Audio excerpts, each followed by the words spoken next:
ये जो घटना घटा है ये सिर्फ और सिर्फ लुल्लू मातो के अवैध कोयला कारोबारी के चलते घटा है।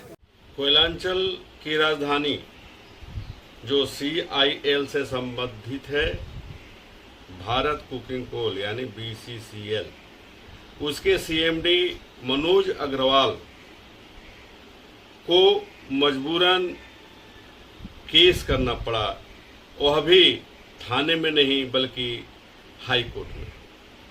मामला क्या है कि उन्हें जान से मारने की धमकी दी जा रही है या जान से मारने का प्रयास किया जा रहा है। उनका मानना है, हालांकि वे अब खुलकर तो नहीं कह रहे, लेकिन जो मामला दर्ज हुए हैं उसमें या उसका स्टडी करने के बाद स्पष्ट होता है कि उन्हें कोयला माफियाओं द्वारा मारने की धमकी यानी जान से मारने की धमकी दी जा रही है। नमस्कार, मैं सत्येंद्र कुमार सिंह SNS24 न्यूज में आपका स्वागत करता हूं।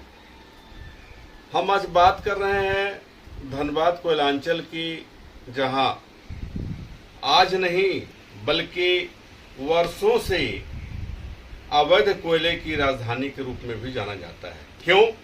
वहां इतनी न अवैध कोयले की व्यवसाय होती है, व्यवसाय किया जाता है, जिसमें नाम तो बहुतों का पहले रहा करता था, लेकिन इन दिनों जो भी अवैध कोयले के व्यापार करते हैं उसका संरक्षक के रूप में कहें या जिस रूप में कहें कि स्थानीय भाजपा सांसद ढुल्लू महतो का नाम आ रहा है। एक सभा में मनोज अग्रवाल जो CMD हैं, उन्होंने स्पष्ट कहा था कि हमारा काम है कोयले का उत्पादन करना, लेकिन कोयले के उत्पादन को सुरक्षित नहीं कर पा रहे हैं वो, इसलिए कि प्रशासनिक सहयोग नहीं मिलता है और सभी कोयले का अवैध रूप से ट्रांसपोर्टेशन किया जाता है, जिसमें बहुत सारे ऐसे लोग हैं जो कोयले के धंधे में जुड़े हुए हैं और लाखों करोड़ों रुपए के कमाई का स्रोत बना रहे हैं। चूंकि CMD के रूप में उन्होंने कहा था, तो स्वाभाविक तौर पर इस मामले को केंद्र सरकार ने बहुत ही गंभीरता से लिया। खुद जैसा कि बताया जा रहा है और कहा भी जाता है कि केंद्र के गृह मंत्री अमित शाह जी ने इस मामले को गंभीरता से लिया और उन्होंने अपने स्तर से उसे सल्टाने का, उसे अवैध खनन जो हो रहा है उस पर रोक लगाने का प्रयास शुरू कर दिया, जैसा कि चर्चा है। अब चूंकि BCCL में केंद्रीय औद्योगिक सुरक्षा बल की तैनाती है, CISA की तैनाती है, जो डायरेक्ट केंद्र से गाइड होता है, और वहां होम मिनिस्टर के आदेश के बाद जगह जगह पे छापेमारी, अवैध कोयले को रोकथाम के लिए प्रयास किए जाने लगे। अब इसमें अब कहा यह गया कि मनोज अग्रवाल जो CMD हैं, उनके कहने पर ही यह ऐसा हो रहा है।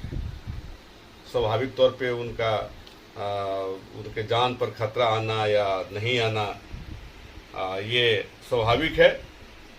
और जब उन्हें सूचना मिली तो उनके आवास की, उनके घर की सुरक्षा व्यवस्था का जायजा स्थानीय पुलिस ने लिया और सुरक्षा व्यवस्था बढ़ा दिया।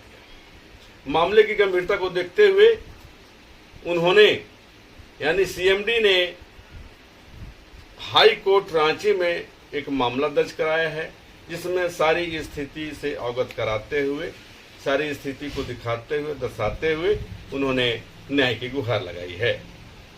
अब इसमें यह देखना है कि आगे क्या होता है, लेकिन यह तो निश्चित है कि जहां इस तरह की घटना हो रही है वहां स्थानीय सांसद अवैध उत्खनन के मामले में कुछ भी बोलने को तैयार नहीं है। यह अलग बात है कि वो दूसरे जिलों में जाकर के कहते हैं कि नहीं, यहाँ बहुत सारा अवैध धंधा हो रहा है, लेकिन उनका घर, उनका जहां आवास है कतरास में, उनके घर के आसपास में भी बहुत सारे अवैध खदानें चल रही हैं, अवैध उत्खनन हो रहा है। इस मामले को लेकर के आज ही कल में बेरमो के विधायक कांग्रेस के हैं, उन्होंने जा करके धनबाद में कहा है कि इस मामले में निश्चित रूप से स्थानीय सांसद की संलिप्तता है।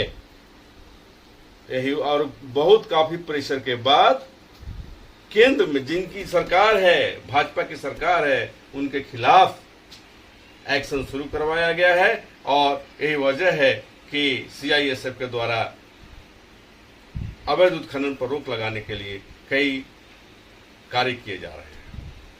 आक्रोशित होकर लोगों ने उन्हें जान से मारने की धमकी दी। अब ये अलग बात है कि उन्हें जो जान से मारने की धमकी दी है, वो ऑटो में कुछ लोग थे, उन आपस में बतिया रहे थे, तो वह बात सीएमडी तक गई और उस मामले को लेकर के चले कि भाई हमें जान से मारने की धमकी दी जा रही है। इतना ही नहीं, उन्होंने यह भी कहा है कि अज्ञात फोन कॉल से उन्हें जान से मारने की धमकी दी। अब यह तो जांच का विषय है, हालांकि इस संबंध में सीएमडी ने क्या कहा है आइए हम सुनाते हैं आपको। बहुत ज्यादा वो कुछ कहने को तैयार नहीं है। उनका ये कहना है कि अब मैं सार्वजनिक तौर पे कुछ नहीं कहूंगा, जो कहना था मैंने कोर्ट में कह दिया। हम ये बोल रहे हैं ना कि वो जो क्या वो धमकी उमकी का क्या मामला है, वो समझ में नहीं आ रहा है। कई जगह देख रहे हैं सर डायरेक्टर बात कर लें। क्या चीज का? और धमकी उमकी कोई दे रहा है फोन से, सिक्योरिटी टाइट हुई है, क्या ये मामला मतलब वो कोयला अवैध कोयला से जुड़ा हुआ है क्या? एक्चुअली हम इसमें कुछ कोई एडिशनल टिप्पणी अब नहीं देंगे, जो बोलना था जहां बोल दिए जी। तो जो बोले हैं वही चीज आप बोल दीजिएगा तो ठीक रहेगा। अब एक्स्ट्रा नहीं बोल रहे हैं बोलने के लिए। जो आप पढ़ रहे होंगे, समझ रहे होंगे जी। अब इसमें नहीं बोलूंगा जी। हम नहीं बोलिए। हम वही सोच रहे थे कि आपसे बात करते फिर उसको बेहतर तरीके से कुछ। बहुत लोग हमसे बात किए जी। जो आपको बोल रहा हूँ वही उन लोगों को ही बोला। जी जी जी जी। चलिए ठीक है, तो हम भी यही मान के चलिए। हम यही सोच रहे थे कुछ मान लीजिए क्या माफियाओं का प्रेशर है कि ये आपको स्थानीय जनप्रतिनिधियों का प्रेशर है, क्या कि प्रेशर धनबाद में तो बहुत कुछ का है ना। मेरा उत्तर वही रहेगा। अब आप सुनिए, बेरमो के विधायक जयमंगल ने, कुमार जयमंगल जाकर के धनबाद में क्या कहा है अवैध उत्खनन के मामले में, वो अभी मैं आपको सुनाता हूँ। सर, ये घटना से पहले और ये घटना के बाद भी और घटना के समय में भी उन लोगों को देखने की जरूरत है जो हिंदुस्तान को जाति, धर्म, पार्टी, माटी के चश्मे से देखते हैं। मेरी संस्कार जाति, माटी, पार्टी के चश्मे वाली नहीं है, मेरी संस्कार राजेंद्र बाबू वाली। ये जो घटना घटा है, ये सिर्फ और सिर्फ लुल्लू मातो के अवैध कोयला कारोबारी के चलते घटा है, जिसको यहाँ के सीएमडी एमके अग्रवाल ने रोका है सीआईएसएफ रेड पड़वा के, और उन्हीं की सरकार उनके अगेंस्ट में गई है, लुल्लू मातो के अगेंस्ट में, और उन्हीं के एरिया में रोज रेड कंडक्ट किया जा रहा है। तो सर इसीलिए वो सीएमडी से हिम्मत नहीं कर पा रहे यहाँ की जनता के लिए बात करने के लिए। लेकिन सीएमडी के पास जब हम लोग गए बात किए, सीएमडी सब चीज पे मानने के लिए तैयार है, और कल बैठक होगा, प्रभारी जी किसको भेजेंगे उस पर बात करेंगे। अब आप इससे अंदाज लगा सकते हैं कि धनबाद जो कोयलांचल की राजधानी कही जाती है, कितनी सुरक्षित है और कितना असुरक्षित। यह पाठकों को देखना है, उन्हें समझना है, जानना है। धन्यवाद। इस तरह की खबरों को, विवेचनात्मक खबरों को देखने के लिए हमारे चैनल को लाइक करिए, सब्सक्राइब करिए, शेयर करिए। Thank you.